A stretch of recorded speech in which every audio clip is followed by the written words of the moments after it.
This is the Samsung Odyssey Neo G7 HDR settings guide. While this is a HDR settings guide, the video itself is not HDR and the colors and brightness do not always look correct. This is also not a color calibration guide. I don't have the hardware and those ICC profiles do not work in games. HDR in Windows 11 works really well and I leave it on all the time. However, my Neo G7 was looking really flat in HDR and the SDR seemed to look a lot better until I figured out the right settings. I will show you what settings I ended up with, but my intention is to show you a few things you can try yourself and see what works and what doesn't. The key features of a HDR display are bright highlights, wide color gamuts and deep blacks. First, let's look at the brightness setting. This is the Windows HDR calibration tool's max brightness screen. The white rectangle is a 25% window of max brightness, and as I adjust the slider down from 100, the rectangle gets dimmer.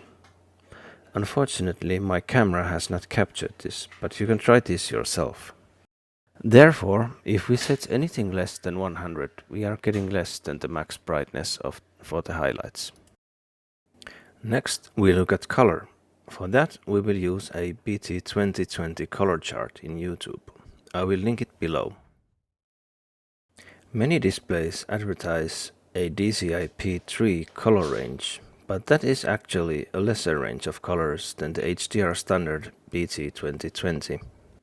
The 2020 is difficult for current displays to achieve, so they advertise an easier target, so to say. And that's why this chart only covers the 60 to 80% range. Most displays simply can't cover a wider range. Our goal here is to try to have as many of these small squares visible as possible. Magenta, for example, goes all the way to 80% and even the red goes to 70%. This SDR recording just fails to capture that. I may also point out that all of these colors look very extremely flat on my recording. It is much more impressive in nature. In order to maximize the colors and the overall pop of the image, we want to maximize the contrast. The Neo G7 has a class-leading contrast for LCD displays and we don't want to water that down. So I've set it to 80, since going past that starts to clip the colors. We can see that happen as I increase the contrast value. Again, the SDR recording is not ideal, but at least the blue bar shows a clear difference.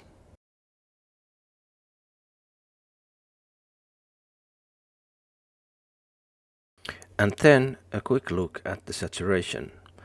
Just set it to 50, because anything past 50 instantly clips the colors.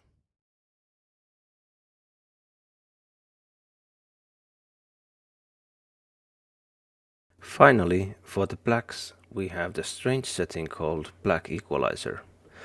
It is somehow backwards, because what it does is lift the black areas, but the smaller the value is, the greater the effect.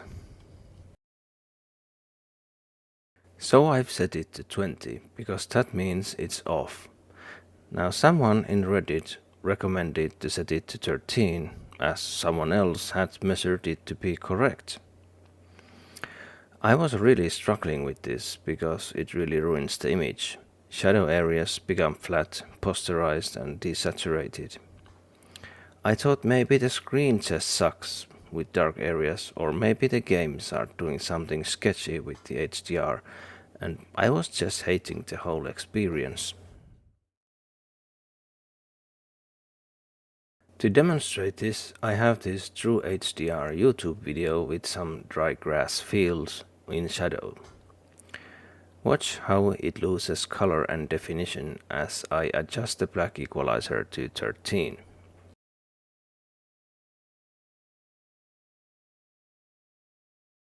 Some games, like Hellblade 2, are really dark, but it is always better to adjust the brightness in the game's options, as games run much higher precision internally than the HDR10.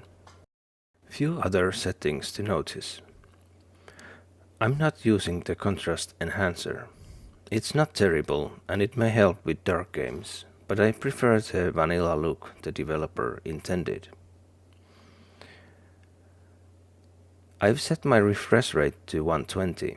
It's a perfectly reasonable value for the type of games I play, and I can even save some noise and power if the GPU isn't always hitting 100% utilization.